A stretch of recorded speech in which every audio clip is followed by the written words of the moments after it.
Hey guys, hope you all have been well. Welcome back to my channel. On today's video, I'm going to just be talking about brands that I wonder where they've gone to. Now, they haven't gone anywhere necessarily. They're still on the market, but more along the lines of like, what happened, you know? So if you're interested in what my thoughts would be about maybe what these brands have been up to, I hope you decide to stay tuned. We're gonna get straight into it. One brand for sure we know is going off the market is gonna be Becca Cosmetics, but I wanted to talk about it a little bit because it's kind of like a sad story, you know? I think when Becca was at its peak with the shimmering skin perfectors, primers, their under eye corrector, I mean, they did have traction in the beauty community, but I feel like they sort of just relied on that. They didn't expand beyond their like favorites, their popular items. And I apologize because I had to go off camera for a little bit. So now my hair is up. What else is new? But going back to Becca, I just feel like when other brands started trailing behind them, I don't believe they pushed forward enough to maintain the trajectory they were going at when they were at their prime. It's really unfortunate, but I read somewhere, I think it might have been Trendmood, that there is a company, is it Smashbox? Don't quote me on that. But there is a company that will continue to sell their most popular items, which is their shimmering skin perfectors, and I believe it's the under eye corrector, if I'm not mistaken. So I'm sure there was a resounding sigh of relief in the beauty community knowing that they can still get their hands on these very popular items. But as far as the brand itself, it's kind of a sad situation, you know?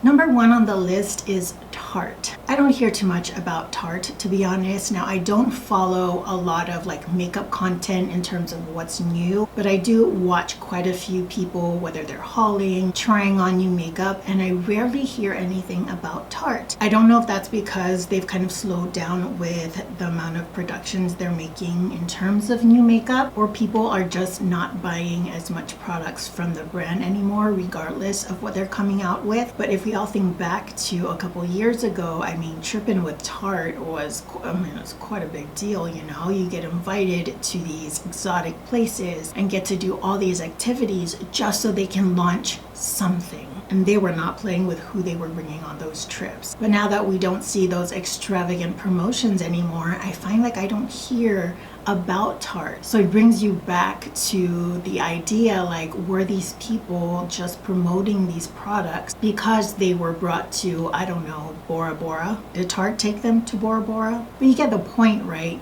Did they really like the product, or did they really like the vacation and so they felt like they had to promote the product as if they loved it? Tarte really should find platforms that truly love their products to help promote their products. I've talked about this before with MAC. I think brands should really shift the way they promote their products by going to creators who actually use their product. You know, the creator uses their product and they're probably well versed in the brand as a whole. So they like the brand, they know the brand. What better way to promote your products than with those types of creators? So Tarte do not bribe people, big YouTubers and creators, by giving them extravagant trips. Why don't you just take the time to find people who truly love your brand and promote it because they love the brand? That was a bit of a tangent, but yeah, I mean, I rarely hear anything about Tarte. Next up, we have Loreal. I remember when the Loreal Pro palettes were all the rage. I had the Pro palettes up until the third one, which I believe was that cream kind of beigey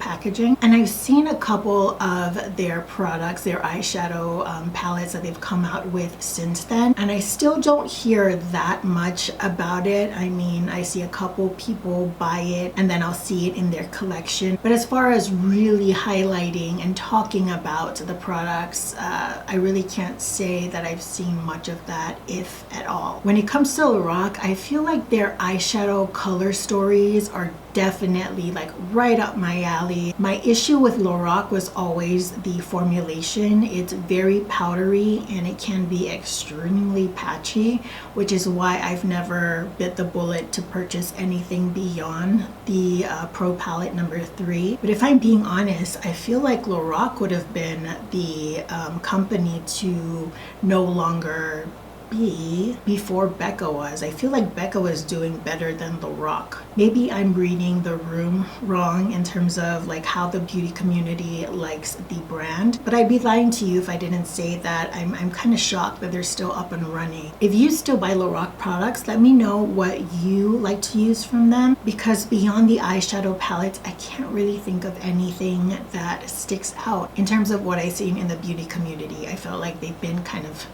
crickets for quite a while. Next up is Bobbi Brown. I want to talk about Bobbi Brown because it kind of hurts me a little bit. Bobbi Brown as a brand is very blah. That's the feeling you get when you hear Bobbi Brown. It doesn't like spark excitement and joy. However, her products are amazing. Her bronzer, bomb. Highlighters, bomb.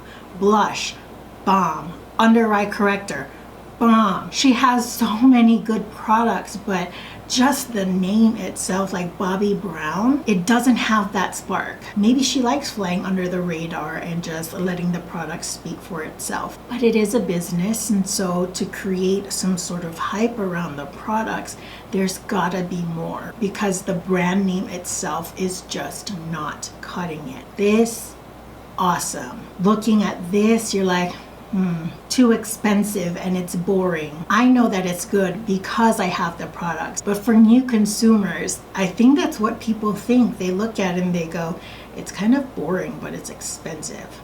Pass. Bobbi Brown, I don't want you to fade into the background because you are so good. It's just like, it's not eye-catching whatsoever. Moving on to IT Cosmetics. I know, right? Like beyond the CC cream and maybe some of their powders, what else have you heard? My guess is that we're thinking alike, and the answer is nothing. And I started thinking like this is a brand that with the current trends now of being more natural, glowy, healthy looking skin, this might be a brand that would be like on the up and up. But I don't hear anything beyond the CC cream. Do you guys think of anything beyond that? Because I personally don't. I'm not trying to be like this like mean person.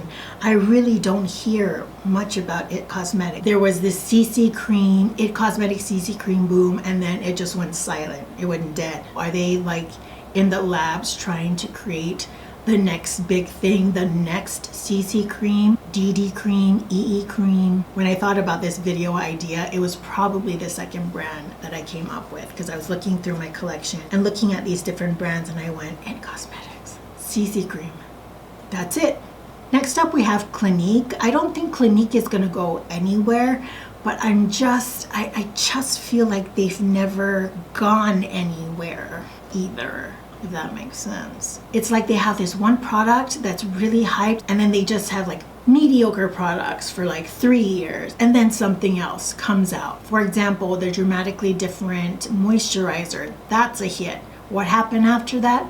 I have no freaking clue. Clinique Cheek Pop Blushes, amazing, a favorite for many people. What happened after that? I don't know. It's very inconsistent with their releases, and there's a large gap between the hit and then just like mediocre products. Clinique has been around for a while. I remember them from when I was young, and you want them to thrive, because in the beauty like brands community, when I think of Clinique, I feel like she's just the nice girl at school. No one hates Clinique, but like she doesn't like stand out. We want to see you thrive, Clinique, but you got to take chances. Hashtag last day of school. And finally, we have Urban Decay. I was well into the beauty community when it first came out, and I fear that once the cult of collectors for the Naked series dies out, it'll be the end of Urban Decay. That's what they're holding on to, the people who collect these Naked palettes, which is why I don't think it'll ever stop. There are people who bought the most recent palette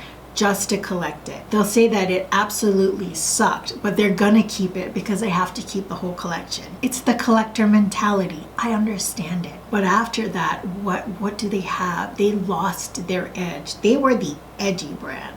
But you have brands now like Melt. I feel like Melt is doing what Urban Decay wishes it did. They're the edgy kid at school. They're a little bit rebellious, but it works. That's what Melt is right now. Urban Decay is like trying to hold on, you know? They graduated from high school, but they're still living the high school dream. And it's unfortunate because I've been there since day one, but it feels like they're on their last leg. Quite a few people still use that primer potion, and that is old. It used to be like in a genie in a bottle tube. Remember when we had to cut the tube because there would be product all up in those crevices, but the wand was not going to go anywhere. Remember those hack days, OGs? I sure do. The Urban Decay, you gotta do something, you know? You gotta come up with some, you know, cool TikTok dance move or something. Yep, I'm done with this video. Thank you. I hope you enjoyed the video, just chatting about brands that I have no clue of their whereabouts. Hey guys, come out of the woodworks. Marco, I don't hate any of these brands. I really do wonder like what's gonna happen. I mean, Becca's out of business, guys. Something's happening, something's brewing in the beauty community, the beauty space. If you guys like this makeup look, be sure to check me out on Instagram. There I post a photo of all my makeup looks along with other products in the caption. Till the next video, I hope you all are doing well, taking great care of yourselves. I will see you all next time. Bye guys.